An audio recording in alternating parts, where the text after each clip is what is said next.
The dead godfather, Paul Castellano, and his bodyguard were gunned down as they stepped from their limousine outside a popular New York steakhouse.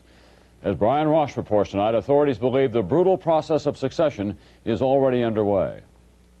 This is John Gotti, the man federal authorities say last night took over one of the country's larger businesses, the Gambino Mafia family.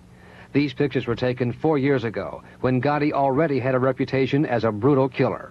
Today, authorities say Gotti is missing and being sought by the FBI for questioning in the murder of the 2 men who stood in his way for control of the Gambino family.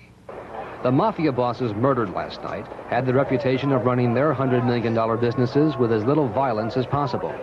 The top man, Paul Castellano, and the man he wanted to succeed him, Thomas Bellotti, were shot dead on a busy New York street by 3 men with automatic pistols and walkie-talkies who got away. Even for the mafia, an assassination of 2 mob bosses on a street crowded with shoppers the week before Christmas is a daring, risky move.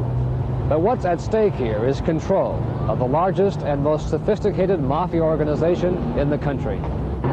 Entire industries in many parts of the Northeast are dominated by the Gambino people. In construction, the seafood industry, the docks, where mob bosses have run the key unions.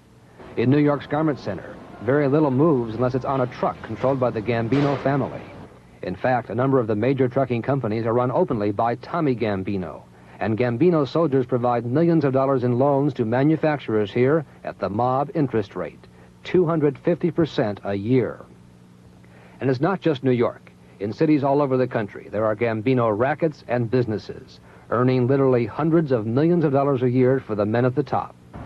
Like the 2 men killed last night, they appear to be well-dressed, respectable businessmen. United States Attorney Rudolph Giuliani says the murders are a reminder of what the mafia is all about.